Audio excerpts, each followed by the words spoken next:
आज की कहानी का शीर्षक है किन्नर। किन्नर एक सीख देने वाली कहानी है। ये कहानी शिक्षाप्रद है। इस कहानी को लास्ट तक जरूर सुनिएगा और अच्छी लगे तो चैनल को सब्सक्राइब करिएगा और लाइक कर दीजिएगा। किन्नर या हिजड़ा हमारे समाज का वह तबका है जिसे सारी दुनिया में केवल लिंग के आधार पर कई तरह के अधिकारों से वंचित किया गया है। सबसे बड़ा सवाल यह है कि क्या किसी का लिंग उसकी बुद्धिमत्ता का परिचय हो सकता है, या हमें अपनी बनाई हुई नीतियों पर फिर से विचार करने की आवश्यकता है।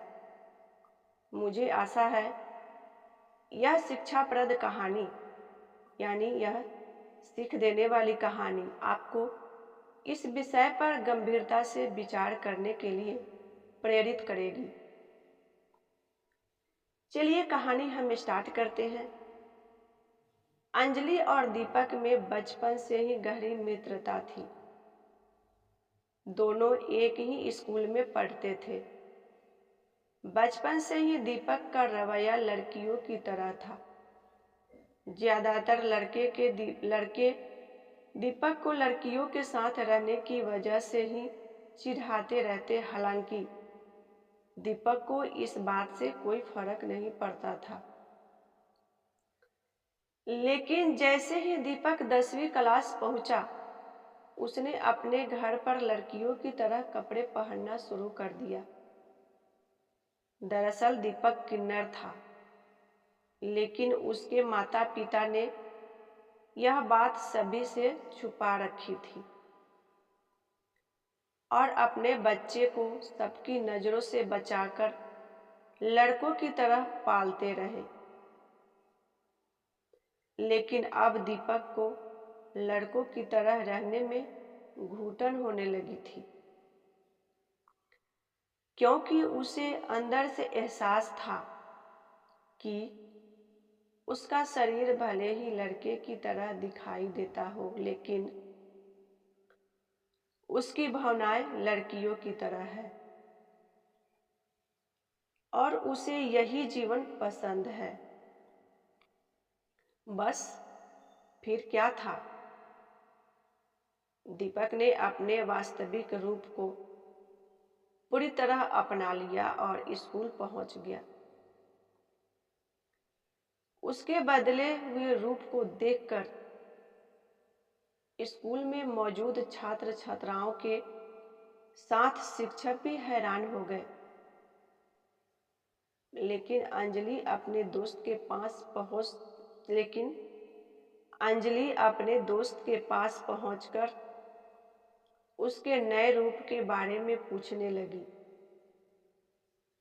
दीपक ने रोते हुए अंजलि को अपनी असलियत बता दी। हालांकि अंजलि ने उसे दिलासा देते हुए कहा, तो क्या फर्क पड़ता है, मैं तुम्हारी दोस्त हूँ और हमेशा रहूंगी। लेकिन अंजलि को डर था कि दीपक के इस बदले रूप को स्कूल के बाकी बच्चे स्वीकार करेंगे या नहीं। हुआ भी ऐसा ही। पहले ही दिन दीपक को पूरी क्लास के सामने जलील होना पड़ा। सभी विद्यार्थियों ने उसके लड़कियों वाले कपड़े देख उसका मजाक उड़ाना शुरू कर दिया। लेकिन जब बात सर के ऊपर हो गई तो दीपक रोते हुए अपने घर वापस आ जाता है।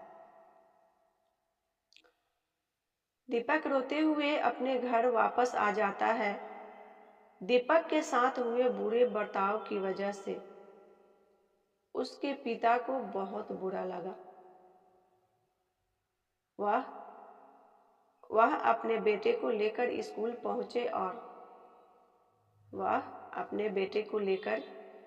पहुंचे और उन्होंने शिक्षकों को अपने बेटे की सच्चाई बताते हुए कहा कि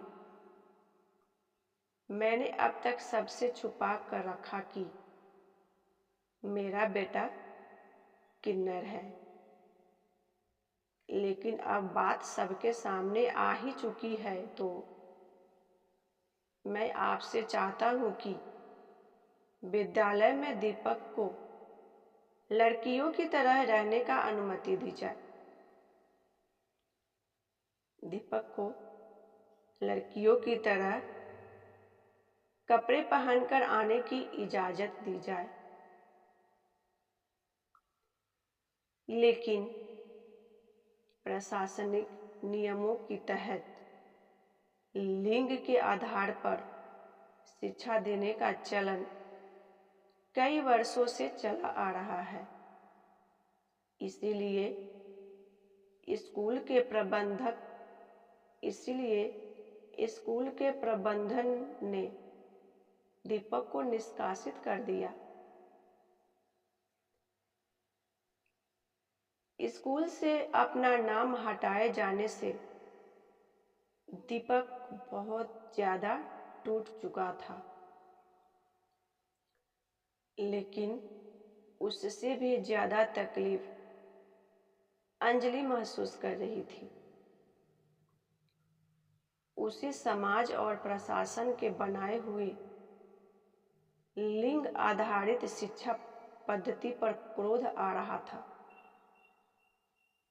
उसने तय किया कि वह दीपक को इंसाफ दिलवाकर रहेगी। यहाँ दूसरी तरफ जैसे ही किन्नर समाज को मामले का पता चला,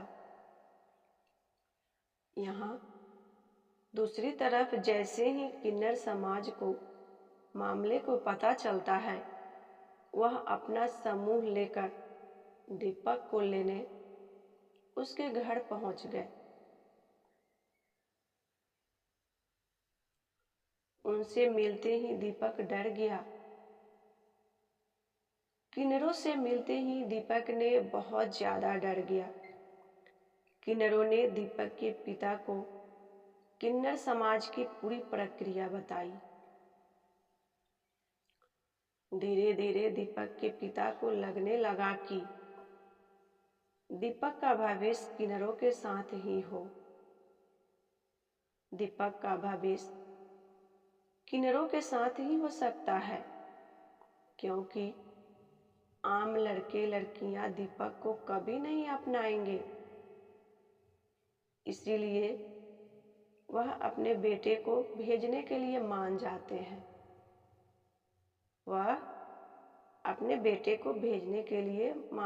हैं। लेकिन दीपक अपने पिता से रोते हुए कहता है, पापा, मैं जिंदगी भर सड़क पर ढोलक नहीं बजाना चाहता, बल्कि मैं एक वैज्ञानिक बनना चाहता हूँ। बस मेरी भावनाएं लड़कियों की तरह है, लेकिन मेरी बुद्धि विज्ञान के विद्यार्थियों की तरह है। लेकिन किन्नरों के सामने दीपक की कोई दलील नहीं चली। वह दीपक के पिता को मजबूर करके जबरदस्ती दीपक को अपने साथ ले जाते हैं। कुछ दिनों तक दीपक अपनी दोस्त अंजलि और परिवार को याद करता है, लेकिन धीरे धीरे वक्त के साथ वह किन्नरों की तरह गाने बजाने लगता है। किन्नरों की तरह गाने बजाने में लग जाता है। गुजरते वक्त के साथ कुछ ही सालों में दीपक पूरी तरह किन्नर बन चुका था। एक दिन दीपक ने अपने गले में ढोलक टांगे हुए ट्रैफिक सिग्नल पर ताली बजाते हुए एक कार का दरवाजा खटखटाया। जैसे ही कार का गेट खुला, दीपक अपना मुंह छुपाने लगा।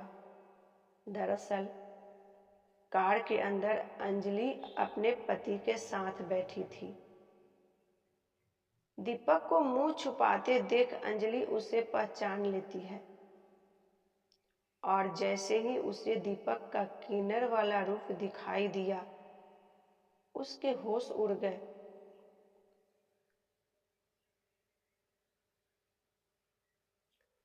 अंजलि तुरंत सड़क पर उतरकर दीपक को गले लगाकर रोने लगती है। दीपक अंजलि को चुप करवाते हुए कहता है दीपक अंजलि को चुप करवाते हुए कहता है कि तुम मेरी चिंता मत करो, मुझे अब इसी काम में मजा आने लगा है और अब मेरी यही दुनिया है।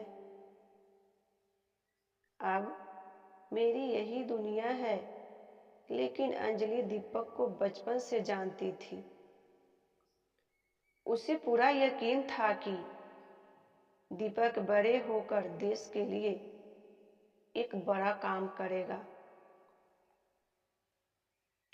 लेकिन आज वह गले में ढोलक टांगे हुए लोगों का मनोरंजन करने पर मजबूर है। बस फिर क्या था? अंजलि ने दीपक को इंसाफ दिलवाने का बड़ा कदम उठा लिया। अंजलि के पति एक वकील थे, इसीलिए उन्होंने अपनी पत्नी की बात से सहमत होकर किन्नरों को स्त्री पुरुष के तरह समान अधिकार दिलाने हेतु मुकदमा दर्ज करा दिया। यह मामला अपने आप में बहुत बड़ा था, इसलिए न्यायाधीश ने मामले को सरकार के अधिकारों का हवाला देते हुए अनिश्चित काल तक स्थगित कर दिया। लेकिन अंजलि कहाँ रुकने वाली थी? उसने किन्नर समाज से मिलकर एक आंदोलन की शुरुआत कर दी। धीरे धीरे आंदोलन का रूप विशाल होता गया। आंदोलन की नेतृत्व कर रही अंजलि ने अपने आक्रामक तेवरों से पूरे मीडिया जगत में तहलका मचा दिया। देखते देखते मुद्दा अंतर्राष्ट्रीय होने लगा। जब नेताओं को किन्नरों के आंदोलन की ताकत का पता चला तो वह तुरंत अधिकारियों के साथ किन्नरों की मांग सुनने पहुंच गए। नेताओं ने किन्नरों का मांग सुनने के लिए अधिकारियों के साथ आंदोलन में पहुंच गए। अंजलि ने सार्वजनिक दलील देते हुए कहा कि किन्नर समाज अब एक मनुष्य की तरह समान अधिकार चाहता है। जिस तरह स्त्री और पुरुष को पढ़ने लिखने नौकरी करने का अधिकार होता है, उसी तरह से किन्नरों को भी होना चाहिए। क्या किसी के बुद्धि और विवेक की कोई कीमत नहीं? क्या किसी के बुद्धि और विवेक की कोई कीमत नहीं है? लिंग ही सब कुछ है। अंजलि की बात सुनकर नेताओं के बीच फुसफुसाहट पर होने लगी। अंजलि की बात सुनकर नेताओं के बीच फुसफुसाहट होने लगी। दरअसल उन्हें अंदर से लग रहा था कि अंजलि की बात में दम है, लेकिन वह कर भी क्या सकते हैं?